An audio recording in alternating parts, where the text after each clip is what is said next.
today. We're gonna work on getting the transmission out and getting that clutch in there. So I got a brand new X-City clutch.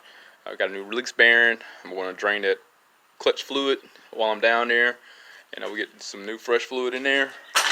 Gosh, I want to fall. So currently I got the shifter, got the center. See, I got the center cover off here, and I'm in the midst of just taking the shifter out so I can access that. I just simply pulled up on it, it released. I wasn't too sure, the directions were a little unclear. Well, it didn't specify exactly how to pull this out, so and then the age, everything just kind of looked minted together.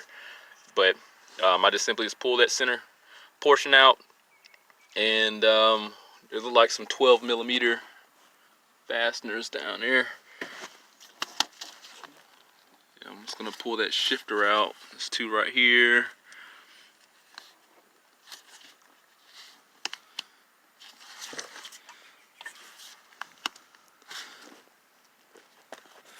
Okay, there's some down here. Take those out.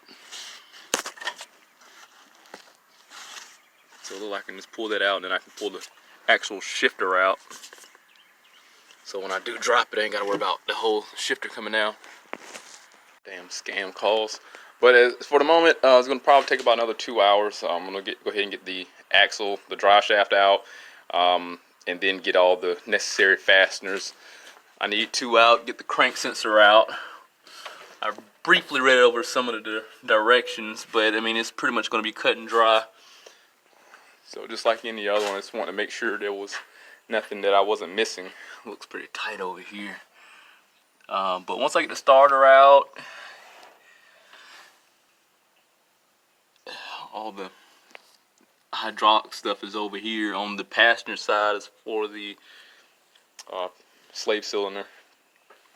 I'm pretty sure like the starter's going to be over there too. So once I get all that stuff out, and I'll be able to get the transmission out, then we'll see exactly what I got to do, and we'll just film replacing the clutch and see this condition of it, see the condition of the rear main seal, and get all that good stuff replaced. And I did buy a tool. So I swear I had one of these laying around, but I'm just a little unorganized. And I'm gonna try using this to get the pilot bearing out. Maybe I just kept thinking I need to buy one. I just never did. But I mean, no often would I have to do clutches and stuff now. I mean, this with a little bit of Loctite, I mean, it can probably be a little bit more sturdier. But we'll see. I'm pretty sure it's gonna work once, and probably might not work ever again. But we'll use that to get the pilot bearing out, and we'll see, so we can see what everything looks like. So let me get to it, and we'll be back. All right, so I got the transmission out. It's sitting on this cross member. It's got an angle. I had to twist it around here and there just to get it in this placement. I got plenty of room to be able to get the release bearing out. Got plenty of room to be able to get my impact gun in there and pull off the pressure plate. I'm going to get the flywheel off, and then we're going to change that rear main seal.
gotta be playing.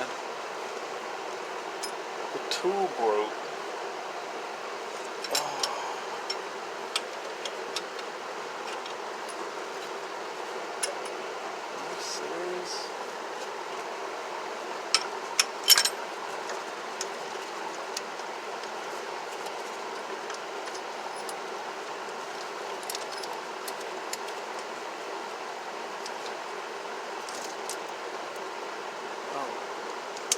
Damn tool done broke.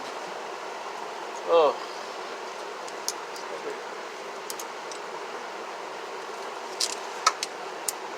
Yeah, the tool broke. It cracked right there. Yeah.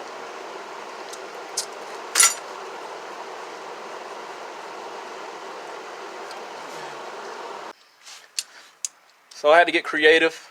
I had a old Harbor Freight. Yeah, me and Harbor Freight, right? Yeah, a pilot bearing installation tool, and I had to get creative and weld that since I had a slide hammer.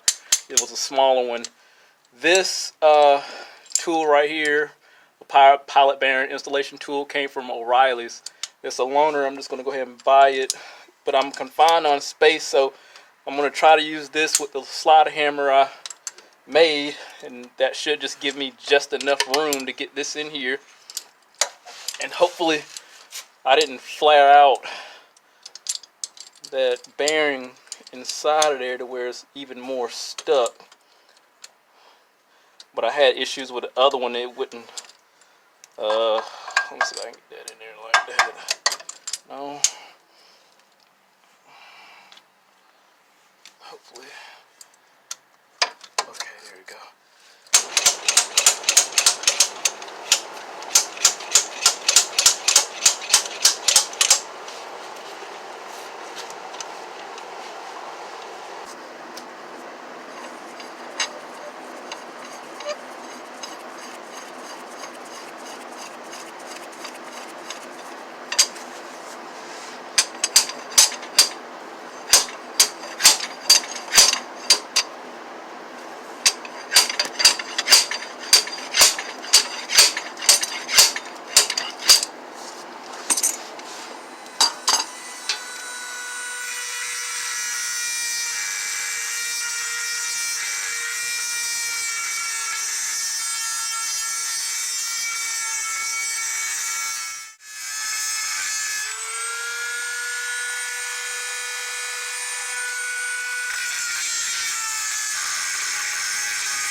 So what I did, I cut a trench down the center there so it'll release some of that expansion pressure that is pushing out on the hub here. So when I grasp onto it, it should be able to collapse in, release some of that pressure, and come right on out.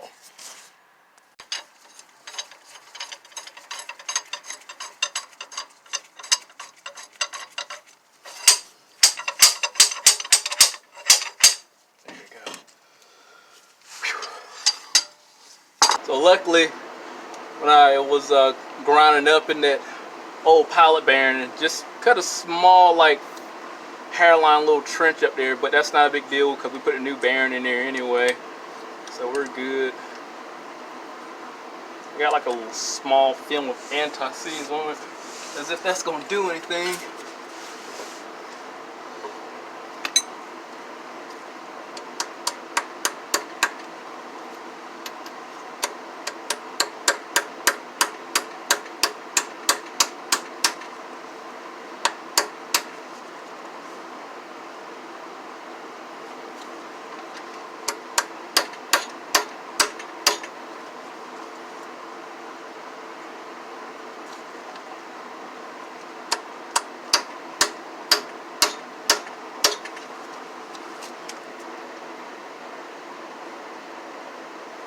Should just go in and stop. I just want to make certain.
So everything's knocked out.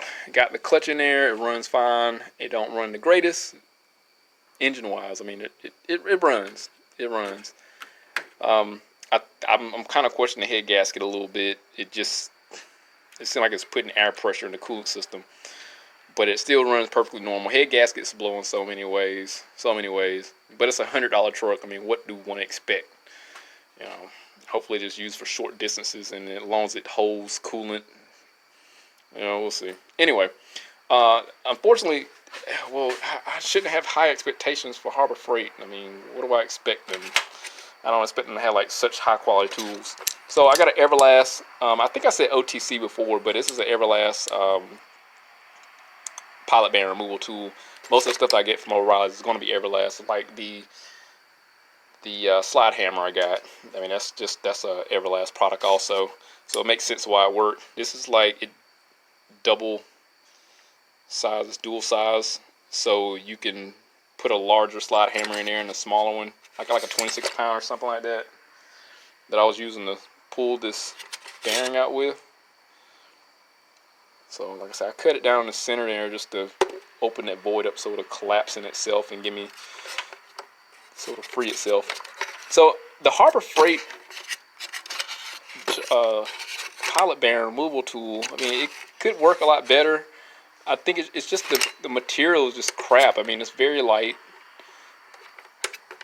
It's not as robust, or just, I'm not even gonna call it meaty. It's just poor metal. It's like a cast metal. This is like a forged material here. I mean, this is legit. So I mean, I'm gonna take it back and I'm gonna keep it. I'm just gonna get refunded and keep it just in case, because I like its compact design. I mean, it'll work, I'm sure. The next one I'll probably just modify, cut this extra space down here, but it probably helps with the structural integrity of it because it's so cheap. I mean, the arm just broke. You heard it snap. Damn, this sucks. You can see it's like a cast material. It's not like a hard forge. Well, I mean, I shouldn't have high expectations of Harbor Freight. Like I said, I expected to use it once and not to work anymore. But I mean, at least I expected to work. Hey, either way, I want to have something else in my arsenal just in case I have to have it for something. Just got to be a lot more cautious about how I go about using it. This job is supposed to take 4 hours. It took a lot longer than that, a lot longer. It reminds me of taking breaks and stuff. Transmission wasn't that bad putting everything in. It was just coming out since it was the first time coming out. That crank sensor is a pain in the ass, location wise. Let me show you where that joker is. It's right there under the EGR tube. I mean, it's back there. I mean, you're gonna have to have some small hands to get up there and change that crank position sensor, and it's a horrible location. I would even hate to have to put a new one in there when I pull everything out, and then just to find out a new one didn't work. So that's why I left the old one in there. You have to be very careful when you put the transmission back with the sensor in there, because you could break it. The directions say you need to take that out, so you won't break it. But if you clear that, if you clear the clutch and no, it's not a flex plate, but the flywheel, you're fine. You wouldn't have any issues, and I got in there. Luckily, I didn't break anything, so lucky me. But 4 hours is what it's supposed to take, and I just put the recommended amount of gear oil while I had the shifter out. Just poured it in the top there, and I didn't measure anything. I just put what was recommended in it. So some of the gear oil actually spilled out, so I'm pretty sure it was about bone dry. Other than that, man, we'll see how this truck come along. I'm hoping that the next place is going to get detailed. So once I get everything buttoned back up, put my new wires on here, air filter, all that stuff, it's going to get detailed. So I'm gonna I'm gonna see if we can put some sway bar links on here too, because it clumps really bad, and one's broken on that side I saw on the passenger side when I was under there. So we'll probably do a video on that, and then we'll probably show it, after the detail, see what it looks like. So we'll see what it looks like. But other than that, stay up to date. We'll see how this old truck turns out. I still got some other cosmetic stuff I need to put on here, and hopefully this head gasket isn't blown. We'll see. But other than that, hit that link, subscribe to the channel, stay informed, have the reassurance of my work. See you next one.